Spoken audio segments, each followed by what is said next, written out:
First contact. The arrival. The day the alien ships appeared in Earth's orbit started like any other.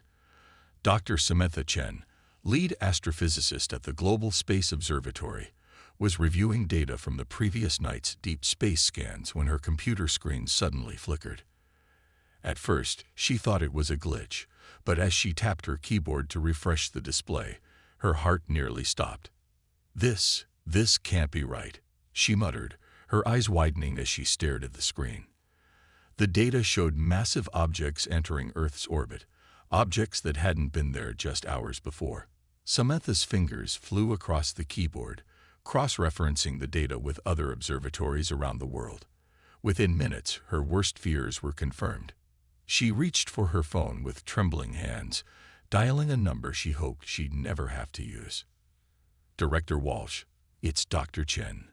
We have a Code Omega situation. They're here." Within hours, the news had spread across the globe. Massive, sleek spacecraft hovered silently over major cities worldwide. Their hulls gleamed with an otherworldly iridescence, defying any known material science. As panic gripped the population, world leaders scrambled to formulate a response. In New York, the United Nations convened an emergency session. Representatives from every nation crowded into the General Assembly Hall, their faces etched with a mixture of fear and awe. Secretary General Amina Okafor took the podium, her usually calm demeanor strained as she addressed the assembly. "Distinguished delegates, we face an unprecedented moment in human history. Our first contact with an extraterrestrial civilization is upon us. We must unite as never before to face this challenge together." As if in response to her words, the aliens chose that moment to make their first communication. Screens worldwide flickered to life, broadcasting an image that would be seared into humanity's collective memory for generations to come. The alien that appeared was both familiar and utterly foreign. It had a vaguely humanoid shape, with 2 arms, 2 legs, and a head. But that's where the similarities ended. Its skin was a swirling pattern of blues and greens, almost like a living oil slick. Multiple eyes, each a different vibrant color, blinked independently around its elongated head. When it spoke, its voice was a harmonic chorus that seemed to resonate within the minds of all who heard it. "People of Earth," the alien intoned, its words somehow perfectly understood by every listener, regardless of language. "We are the Zalthori. We have observed your world for many of your years, and we have determined that you are not yet ready to join the galactic community." A collective gasp echoed around the world as the implications of those words sank in. The alien continued, its tone leaving no room for argument. "Your species is young, reckless, and prone to violence. You squander your resources and pollute your beautiful world. We cannot allow such chaos to spread beyond your borders." In the UN chamber, delegates muttered anxiously among themselves. Secretary General Okafor stepped forward, her voice steady as she addressed the alien image. "We acknowledge that we have much to learn, but surely we can work together, share knowledge, and grow as a species under your guidance." The alien's multiple eyes blinked in what might have been amusement. "Your optimism is admirable, but misplaced. We are not here as mentors, but as custodians. For the good of the galaxy, we must assume control of your world." As protests erupted both in the UN chamber and on streets worldwide, the alien's next words froze everyone in their tracks. "Resistance is futile and inadvisable. Our technology is centuries beyond yours. To demonstrate this, we will now neutralize your most potent weapons." On military bases around the world, missile silo doors slammed shut, their control systems locked out. Nuclear submarines found themselves suddenly powerless, drifting silently in the depths of the oceans. Fighter jets fell from the sky, their pilots ejecting in panic as their advanced systems went dark. In the White House Situation Room, President Isabella Rodriguez slammed her fist on the table. "How is this possible? We're completely defenseless." Her Joint Chiefs of Staff could only shake their heads in disbelief. General Marcus Thompson, his face ashen, reported, "Madam President, It's not just our offensive capabilities. Our entire power grid is at their mercy. They could shut down our civilization with the flip of a switch. Back at the UN, the alien spokesperson's final words echoed ominously. We will begin the transition of power immediately. Cooperate, and your lives will continue with minimal disruption. Resist, and we will be forced to take more drastic measures. The choice is yours, but remember, we do this for your own good and for the good of the galaxy. As the transmission ended, an eerie silence fell over the world. Humanity stood on the brink of a new era, one where they were no longer the masters of their own fate. In homes, offices, and shelters around the globe, people huddled together, wondering what the future held. But even in this darkest hour, the indomitable human spirit began to stir. In hidden corners and whispered conversations, seeds of resistance were already being sown. For while the aliens might have overwhelming technology on their side, they had made one crucial mistake. They had underestimated the sheer determination and ingenuity of the human race. In a small, nondescript apartment in Tokyo, Dr. Hiroshi Tanaka, a brilliant microbiologist, stared at his computer screen with growing excitement. While the world panicked, he had been analyzing data on the alien biology, transmitted by brave souls who had managed to collect samples. What he saw gave him a glimmer of hope. They may have advanced technology, he murmured to himself, but they've never encountered Earth's microbiome. This could be our chance. As night fell on a world forever changed, humanity stood at a crossroads. Would they submit to alien rule, or would they find a way to fight back against seemingly impossible odds? The stage was set for a battle that would determine the fate of not just Earth, but perhaps the entire galaxy. The aliens thought they had won an easy victory. They were about to learn just how wrong they were. The occupation begins. In the weeks following the Zalfouri's arrival, Earth descended into a state of uneasy compliance. The aliens' technological superiority had been made abundantly clear, and open resistance seemed futile. Major cities around the globe now stood in the shadow of towering alien structures, their sleek, otherworldly designs a constant reminder of humanity's new place in the cosmic hierarchy. In what was once New York's Central Park, now stood the Zalfouri's Earth Governance Center. It was here that Sarah Martinez, former United Nations diplomat, now found herself walking through pristine corridors that seemed to defy the laws of physics. The walls shimmered with an inner light, and gravity itself seemed to shift as she moved deeper into the structure. A Zalfouri guide, its skin rippling with patterns of blue and green, led Sarah into a vast chamber. At its center stood Zalfour Prime, the alien leader who had first addressed Earth. Sarah Martinez, the alien's harmonic voice resonated in her mind. You have been chosen as a liaison between our species. Your role is crucial in ensuring a smooth transition for your people. Sarah straightened her back, fighting to keep her voice steady. And what exactly does this smooth transition entail? The alien's multiple eyes blinked in sequence. We are implementing a program of rapid advancement for your species. Those with aptitude will be assigned to research facilities to work alongside our scientists. Others will be relocated to optimize resource distribution and labor efficiency. Sarah's blood ran cold as she realized the implications. You mean labor camps? A crude term, Zalfour Prime replied. We prefer productivity centers. Rest assured, all basic needs will be met. This is for the greater good of both our species. As Sarah left the governance center, her mind raced. The aliens' plans were worse than she'd feared. She had to find a way to warn others, to organize some form of resistance. But how? Meanwhile, in a nondescript warehouse on the outskirts of Lagos, Nigeria, a clandestine meeting was taking place. Dr. Adebayo Okonkwo, a renowned epidemiologist, addressed a room full of determined faces. Friends, colleagues, fellow humans, he began, his voice low but intense. We may have lost the battle, but the war for Earth has just begun. The Zalfouri think they've won, but they've overlooked something crucial: the power of human ingenuity and our connection to this planet. He gestured to a holographic display showing complex molecular structures. Thanks to the work of Dr. Tanaka in Tokyo and others around the world, we've identified a potential weakness in the Zalfori biology. They have no natural defenses against certain Earth-based microorganisms. A murmur of excitement rippled through the crowd. Dr. Elena Petrova, a Russian biochemist, spoke up. But how can we use this? They control everything. Our communications, our movement, even our food and water supply. Adebayo smiled grimly. That's where we come in.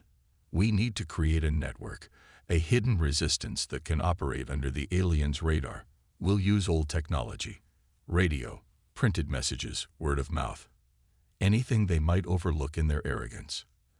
As the meeting continued, plans were laid for what would become Earth's secret weapon, Operation Gaia's Revenge. Across the planet, similar scenes played out in hidden bunkers, abandoned subway tunnels, and remote wilderness camps.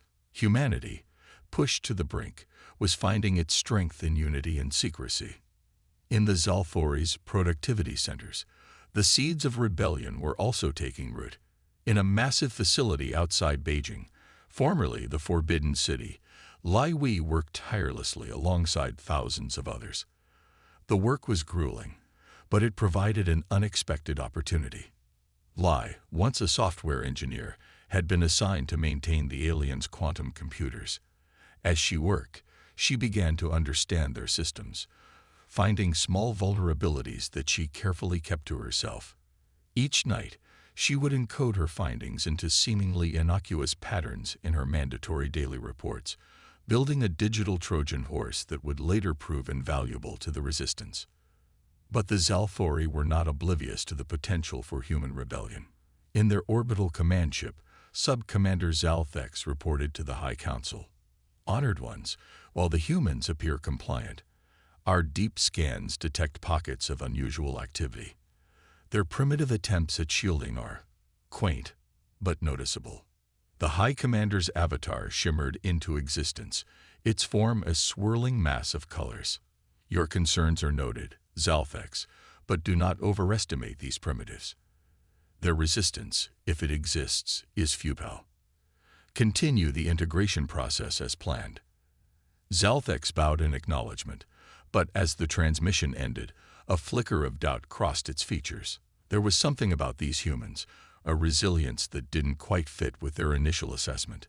Back on Earth, in the remote highlands of Scotland, a breakthrough was occurring. Dr. Fiona MacLeod, a virologist working in a makeshift lab in an ancient castle, let out a whoop of joy that echoed off the stone walls. "We've done it," she cried, turning to her team. The bacteriophage is stable and shows a 99% effectiveness rate against the Zalfori cellular structure in simulations. Her colleague, Dr. Juan Hernandez, looked up from his microscope, his eyes wide with hope and fear. "Fiona, do you realize what this means? We have a weapon that could drive the aliens from Earth, but using it makes us no better than them." Fiona finished, her excitement tempered by the weight of their discovery. "We'd be committing xenocide." The room fell silent as the implications sank in. They had the power to save humanity, but at what cost to their own humanity? As night fell over the occupied Earth, the resistance faced its greatest moral dilemma. In hidden labs, secret meetings, and quiet conversations, the same question was being asked. How far were they willing to go to save their world? The Zalfori, confident in their dominion, remained unaware of the storm brewing beneath the surface of their seemingly pacified prize. They had come to Earth expecting to find a species easy to subjugate. Instead, they had awakened a sleeping giant, a force of nature that would soon show them the true meaning of human determination. As a new dawn broke, humanity stood on the precipice of a decision that would alter the course of not just their history, but that of the entire galaxy. The Zalfori's gravest mistake was about to be revealed. They had severely underestimated the species they sought to control. The stage was set for a confrontation that would determine the fate of two civilizations. And in labs, bunkers, and hidden corners of the world, Humanity prepared to show the universe exactly what they were capable of when pushed to the brink. The tide turns. The Zalthori occupation of Earth had entered its 6th month when the first signs of trouble began to appear. In their orbital command ship, Sub-Commander Zalthex reviewed the latest reports with growing concern. "High Commander," Zalthex addressed the shimmering avatar. "We have a situation. Our ground forces are reporting widespread illness. The symptoms are unprecedented." The High Commander's avatar flickered, its swirling colors darkening. "Impossible. Our biology is superior to any pathogen this primitive world could produce." Zalthex's multiple eyes blinked rapidly, a sign of distress. "Nevertheless, the evidence is clear. Whatever this is, it's spreading rapidly among our kind." On the planet's surface, the human resistance watched and waited. Operation Gaia's Revenge had been set in motion, not with violence or open rebellion, but with a silent, invisible attack that the Zalthori never saw coming. Dr. Fiona MacLeod stood in her Scottish lab, watching a live feed from a hidden camera in one of the alien productivity centers. Zalthori overseers stumbled and fell, their usually shimmering skin turning dull and lifeless. "It's working," she whispered, her voice a mixture of awe and horror. "God help us, it's actually working." The engineered bacteriophage, specially designed to target the Zalthori cellular structure, had been discreetly introduced into the alien population through the very systems they used to control humanity. Air filtration units, water purification systems, even the nutrient supplements they provided to human workers, all had become vectors for humanity's microscopic defenders. As news of the aliens' illness spread through the Resistance's underground network, pockets of open rebellion began to emerge. In New Delhi, workers in a productivity center overwhelmed their weakened Zalthori overseers. In Rio de Janeiro, a group of resistance fighters managed to take control of a minor alien command post. Sarah Martinez, the former UN diplomat, now found herself in a hastily assembled war room in the bowels of New York City. Surrounded by a mix of former military personnel and civilian leaders, she coordinated the growing global uprising. "We need to move fast," she urged the assembled group. "The Zalthori are vulnerable, but they're not defeated. If we give them time to develop a cure or call for reinforcements, all of this will be for nothing." Across the table, General Thompson, one of the few high-ranking military officers to evade alien capture, nodded grimly. "Agreed. We've managed to reactivate some of our old defense systems. It's time to take the fight to them." As the human resistance mobilized, the Zalthori found themselves in an unprecedented crisis. In their orbital command ship, now serving as a makeshift quarantine zone, High Commander Zalthor Prime faced the unthinkable. We need their help," the alien leader admitted, its once melodious voice now raspy and weak. "The humans. They're scientists. They understand this world's biology in ways we never could." Sub-Commander Zalthex, itself showing signs of the illness, looked at its leader in shock. "But they're primitives. Surely our advanced medicine has failed us," Zalthor Prime interrupted. "Our arrogance has been our undoing. If we're to survive, we must humble ourselves and ask for their assistance." The request for help, when it came, sent shockwaves through the human resistance. In hidden bases and secret labs around the world, debates rage. Dr. Adebayo Okonkwo addressed a packed room in the Lagos hideout. "We have them at our mercy. Why should we help those who sought to enslave us?"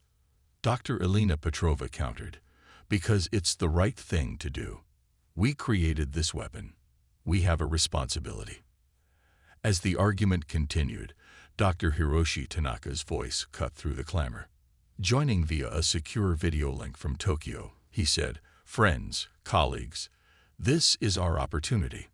Not just to defeat the Zalthori, but to show them, to show the entire galaxy, what humanity truly stands for." In New York, Sarah Martinez received the alien transmission. The once mighty Zalthor Prime, now visibly weakened, pleaded for humanity's help. People of Earth, the alien leader began, its harmonics faltering. We acknowledge our grave error in judgment. We underestimated not just your resilience, but your ingenuity and your connection to your world. We humbly ask for your assistance in combating this illness. In return, we offer our complete withdrawal from your planet and a place for humanity in the galactic community. The offer sparked intense debate among Earth's newly emerging leadership. Some argued for letting the Zalthori perish, seeing it as just retribution for their actions. Others, however, saw an opportunity for a different kind of victory. In a secure bunker beneath the ruins of Geneva, the hastily assembled Earth Unity Council convened to make their decision. Representatives from every continent argued passionately, the fate of two species hanging in the balance. Finally, after hours of debate, a consensus was reached. Sarah Martinez, chosen as humanity's spokesperson, prepared to deliver their response to the Zalthori. Standing before a makeshift broadcast station, Sarah took a deep breath. The eyes of the world, and beyond, were upon her. Zalthor Prime, she began, her voice steady and clear. On behalf of humanity, I deliver our response to your request. We have decided to offer our assistance in developing a cure for the illness affecting your people. A collective gasp could be heard from the aliens monitoring the transmission. Sarah continued, however, our help comes with conditions. First, the immediate and complete withdrawal of all Zalthorid forces from Earth. Second, the sharing of your advanced technology, particularly in the fields of clean energy and medical science. And third, Earth must be recognized as a free and equal member of the galactic community, with all the rights and protections that entails. She paused, letting the weight of the moment sink in. We offer this help not from a position of weakness, but of strength. Not out of fear, but out of hope. We choose to save you, despite your actions against us, because that is who we are. That is what makes us human. As Sarah's words echoed across the planet and beyond, a new chapter in Earth's history began to unfold. The Zalthori, humbled and desperate, had no choice but to accept humanity's terms. In labs around the world, human scientists began working alongside their alien counterparts. The exchange of knowledge flowed both ways, as humanity's understanding of terrestrial biology combined with Zalthori advanced technology to combat the engineered pathogen. Dr. Fiona MacLeod found herself leading a team of human and alien scientists in Scotland. As she worked tirelessly to undo the very weapon she had helped create, she couldn't help but marvel at the irony. Who would have thought, she mused to her Zalthori colleague, that our greatest victory would come not from defeating you, but from saving you. The alien scientist, still weakened but recovering, tilted its head in a gesture of acknowledgement. Perhaps, it replied, its voice a soft harmony, this is the very reason your species was meant to join the galactic community. You have much to teach us. As work on the cure progressed, the Zalthori began their withdrawal from Earth. Massive ships lifted off from every continent, their departure met with cheers and celebration from humans worldwide. The occupation was ending not with a bang, but with a gesture of compassion that would reshape the relationship between the two species for generations to come. In the streets of cities around the world, humans emerged from their homes and shelters, blinking in the sunlight of a new era. The air buzzed with a mixture of jubilation and disbelief. They had faced an enemy with technology centuries beyond their own, and they had emerged victorious, not through force of arms, but through the very things the Zalthori had dismissed: human ingenuity, adaptability, and ultimately, humanity itself. As the last Zalthori ships disappeared into the sky, humanity looked to the stars with new eyes. They had proven themselves on a galactic stage, demonstrating a strength their would-be conquerors never anticipated. The universe, they realized, was vaster and more wondrous than they had ever imagined.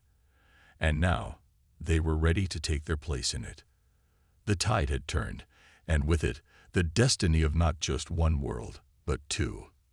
As night fell on a liberated Earth, its people celebrated not just their freedom, but the dawn of a new age of exploration, cooperation, and limitless possibility. Unexpected allies. The laboratories of the former Zalfori Earth Governance Center, once a symbol of alien dominance, now buzzed with an unprecedented collaboration. Human and Zalfori scientists worked side by side, racing against time to develop a cure for the engineered pathogen that threatened to decimate the alien population. Dr. Elena Petrova, her hand steady as she manipulated complex molecular structures on a holographic display, couldn't help but marvel at the irony of the situation. If someone had told me 6 months ago that I'd be working to save the very aliens who tried to subjugate us, I'd have thought they were mad. She mused to her Zalfori colleague, Zalthex. The alien, its shimmering skin dulled by illness, but eyes bright with determination, tilted its head in what Elena had come to recognize as a gesture of agreement. And I would never have believed that the species we dismissed as primitive would hold the key to our survival, Zalthex replied, its harmonic voice carrying a note of humility. As they worked, the exchange of knowledge flowed both ways. The Zalfori shared insights into advanced quantum computing and faster-than-light travel, while the humans offered their deep understanding of Earth's complex ecosystem and microbiology. In a nearby chamber, Dr. Hiroshi Tanaka pored over data streaming in from labs around the world. The global nature of the research effort was unprecedented, with scientists from every corner of Earth contributing their expertise. "We're close," Hiroshi muttered, his eyes scanning rapidly over the scrolling information. "The bacteriophage is mutating, but if we can stabilize the protein structure..." His thoughts were interrupted by a soft chime. A holographic display flickered to life, showing the face of Sarah Martinez. "Dr. Tanaka," she began, her expression serious, "we have a situation developing. Can you join an emergency meeting of the Earth Unity Council?"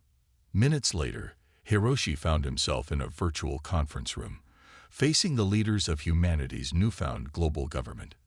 Sarah Martinez, now serving as the interim Secretary General, addressed the assembled group. "We've received intelligence that a faction of hardline Zalfori military leaders are en route to Earth," she announced, her voice grim. "They refuse to accept the High Commander's decision to withdraw and are determined to reassert control over our planet." The news sent a ripple of alarm through the council. General Thompson, his face etched with concern, spoke up. "What are their numbers?" "Their capabilities." A Zalfori representative, one of the few healthy enough to attend, answered. "A battle group of 5 capital ships, armed with enough firepower to lay waste to your major cities. They'll be here within 72 of your Earth hours." The room erupted into a flurry of urgent discussions. Amidst the chaos, Dr. Fiona MacLeod's voice cut through the clamor. Joining remotely from her lab in Scotland, she said, "We can't fight a war on 2 fronts. If we divert resources to defend against this new threat, we risk losing the progress we've made on the cure." Sarah nodded, her expression resolute. "Agreed. We need a plan that addresses both threats simultaneously." She turned to the Zalfori representative. "Can your people help us? Do you have any defenses we can use against these ships?" The alien's multiple eyes blinked in sequence, a sign of deep thought. "There is a possibility, but it would require sharing technology we have never before entrusted to another species. We don't have the luxury of mistrust," Sarah replied firmly. "Not if either of our species is to survive this." Over the next 48 hours, as work on the cure continued around the clock, a plan took shape. In hidden facilities around the globe, human engineers worked feverishly alongside Zalfori technicians to adapt alien defense technology to Earth's existing satellite network. Lai Wei, the former software engineer who had spent months secretly studying Zalfori systems, now found herself leading a team tasked with integrating alien quantum algorithms into Earth's digital infrastructure. "It's like teaching 2 completely different languages to speak to each other," she explained to a group of awestruck colleagues. "But if we can pull it off, we'll have a planetary defense grid unlike anything in human history." As the deadline approached, tension mounted. In the New York lab, Alina and Zalthex made a breakthrough. "We've done it," Alina cried, her exhaustion forgotten in a moment of triumph. "The stabilized protein structure. It's working." Zalthex confirmed her findings, its voice harmonizing with excitement. "Yes, the pathogen is being neutralized without harming the host cells. We need to begin production immediately." As news of the cure spread, a new sense of hope blossomed. But there was no time to celebrate. The rogue Zalthori fleet was less than 24 hours away, and Earth's hastily assembled defenses were about to face their first real test. In a secure bunker beneath the Rocky Mountains, Sarah Martinez stood before a global audience, human and Zalthori alike. "Today," she began, her voice steady despite the weight of the moment, "we face a threat not just to one species, but to the very idea of cooperation and progress we have fought so hard to achieve." She paused, looking directly into the camera. "But we face this threat not as separate species, not as former enemies, but as allies. As friends. The Zalthori came to our world believing us weak, primitive, unworthy of galactic citizenship. Today, we prove not only our worth, but our essential humanity." As Sarah spoke, the first doses of the cure were being administered to Zalthori across the planet. In orbit, a network of satellites, enhanced with alien technology, hummed to life, creating a protective web around the Earth. To those who come seeking to dominate, to subjugate, to deny us our freedom and our future, we have one message. Sarah continued, her voice rising with determination. "Earth is not your prize to be won. It is our home, and we will defend it." Human and Zalthori standing together. As if on cue, alarms blared. The rogue fleet had arrived, their massive ships appearing in the skies above. But this time, Earth was ready. In command centers around the world, human military personnel worked in perfect sync with their Zalthori counterparts. The planetary defense grid sprang to life, filling the sky with a dazzling display of energy beams and force fields. The battle was brief but intense. The rogue Zalthori, expecting to find a weakened, divided planet, instead faced a unified defense that combined the best of both species' technologies. Within hours, the threat was neutralized, the attacking ships disabled without a single shot reaching Earth's surface. As the last of the rogue fleet surrendered, cheers erupted in labs, bunkers, and streets around the world. Humans and Zalthori embraced, their differences forgotten in the shared joy of victory. In the New York lab, Alina and Zalthex watched the celebration on a holographic display.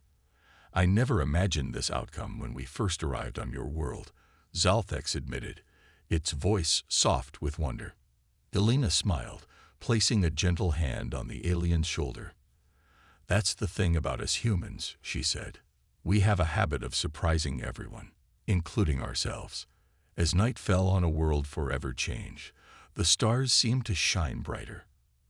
Earth had taken its place on the galactic stage, not through conquest or submission, but through the very qualities the Zalthori had once dismissed: compassion, adaptability, and the strength found in unity. The universe, humanity realized, was vast beyond imagining, but they were ready to explore it, not as conquerors, but as curious, determined, and fundamentally hopeful beings. And they would do so with unexpected but cherished allies by their side. The Zalthori had come to Earth expecting to find a species easy to subjugate. Instead, they found equals, teachers, and ultimately, friends. It was a lesson that would reshape not just two species, but the entire galactic community. A new era dawns. 1 year had passed since the day Earth repelled the rogue Zalthori fleet, and the planet was barely recognizable. The skylines of major cities now featured a blend of human architecture and Zalthori bioorganic structures, a visual testament to the unprecedented cooperation between the two species. In the newly constructed Galactic Embassy in Geneva, Sarah Martinez stood before a gathering of human and alien dignitaries. The chamber hummed with an air of anticipation as she prepared to address the assembly. distinguished representatives of Earth and the Zalfori Collective. Sarah began, her voice carrying the weight of history. Today marks not just the anniversary of our victory, but the dawn of a new era for both our peoples. She gestured to the window, where the gleaming spires of the city stretched towards the sky. Look at what we have accomplished in just 1 year. Our scientists worked together, pushing the boundaries of knowledge in ways neither of us could have imagined alone. Our cultures intermingle, each learning from the other, growing richer and more diverse with every passing day. In the audience, Dr. Elena Petrova and Zalthex sat side by side, their postures relaxed in a way that would have been unthinkable a year ago. Elena leaned over, whispering, "Did you ever think we'd be here, old friend?" Zalthex's skin rippled with patterns of joy, its multiple eyes blinking in sequence. "Never," it replied softly. "But I am grateful beyond words that we are." Sarah continued her speech, her words broadcast not just to every corner of Earth, but to Zalfori worlds across the galaxy. Today, we take our place as full members of the galactic community. The Intergalactic Council has recognized Earth as a sovereign world, with all the rights and responsibilities that entails. A cheer went up from the assembled crowd, human and Zalfori voices blending in a cacophony of joy. "But our journey is far from over," Sarah said, her tone becoming serious. "We face challenges that will test our newfound alliance. The galaxy is vast, filled with wonders and dangers we have yet to imagine. But we face these challenges not as separate species, but as partners, as friends, as family." In orbit above Earth, a new generation of ships was under construction. These vessels, combining human ingenuity with Zalfori technology, would soon carry joint crews to the stars, embarking on missions of exploration and diplomacy. On one such ship, nearing completion, Dr. Hiroshi Tanaka floated in zero gravity alongside a Zalfori engineer. They were putting the finishing touches on the bioneural circuitry that would allow the ship to navigate the complexities of faster-than-light travel. "It's beautiful," Hiroshi murmured, watching as the organic components pulsed with life. "A perfect blend of our technologies." The Zalfori engineer hummed in agreement, the sound reverberating through the ship's hull. "And to think, a year ago, we would have considered this impossible. Your species continues to amaze us, Dr. Tanaka." Back on Earth, in what was once the Zalfori's main productivity center outside Beijing, Lai Wei led a class of human and Zalfori students. The facility had been transformed into a leading tech institute, specializing in the integration of human and alien technologies. "The key," Lai explained, manipulating a holographic display with practiced ease, "is understanding that our approaches to computing are fundamentally different, yet complementary. Human binary systems excel at certain tasks, while Zalfori quantum matrices are better suited for others. By combining them, we create something greater than the sum of its parts." Her students, a mix of eager young humans and curious Zalfori, watched in rapt attention. Among them were the children of both species, growing up in a world where interstellar cooperation was the norm, not the exception. In the Scottish Highlands, the castle that once housed Dr. Fiona MacLeod's secret lab had been transformed into a state-of-the-art medical research facility. Here, human and Zalfori medical knowledge combined to tackle diseases that had long plagued both species. Fiona, her hair now streaked with gray, but her eyes as bright as ever, addressed a room full of interns.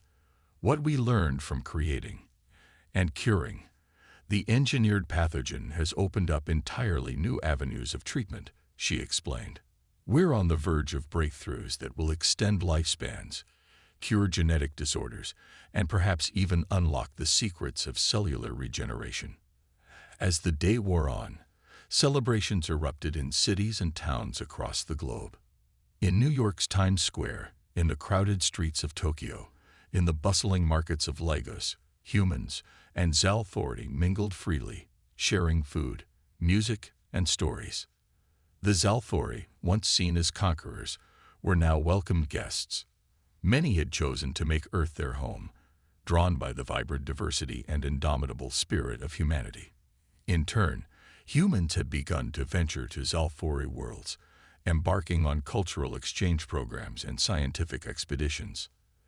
As night fell, Sarah Martinez stood on the balcony of the Galactic Embassy, gazing up at the stars.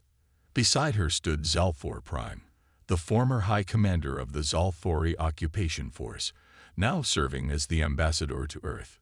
"Your people never cease to amaze me, Sarah," Zalfor Prime said, its voice a gentle harmony. "We came here believing we would find primitives in need of guidance. Instead, we found teachers, allies, saviors." Sarah smiled, her eyes reflecting the starlight. "We've both learned valuable lessons, I think, about humility, about the dangers of underestimating others, about the strength found in diversity." She turned to face the alien leader, extending her hand in a gesture of friendship. "The galaxy is a big place, full of wonders and dangers we can scarcely imagine. But together, I believe there's nothing we can't accomplish." Zalfor Prime took her hand, its skin shimmering with patterns of agreement and hope. "Together," it echoed, the word carrying the weight of promise. As they stood there, human and alien united in common purpose, a shooting star streaked across the sky. To both, it seemed a sign of the boundless possibilities that lay ahead. The Zalfori had come to Earth expecting to find a species ripe for conquest. Instead, they found equals, partners, and ultimately, the key to their own evolution. Humanity, pushed to the brink, had not only survived but thrived, showcasing the very qualities that made them unique in the cosmos: adaptability, compassion, and an unbreakable spirit. As Earth took its first steps into a larger universe, it did so not as a conquered world, not as a junior partner, but as a beacon of hope and cooperation. The message sent to the stars was clear: underestimate humanity at your peril, for in their perceived weakness lay their greatest strength. The era of isolation was over. A new chapter in galactic history had begun, written by the unexpected alliance of two species who had learned that together they were far greater than the sum of their parts. And as the celebration continued on Earth and beyond, the stars themselves seemed to shine brighter, beckoning humanity and their Zalfori allies towards a future filled with endless possibilities.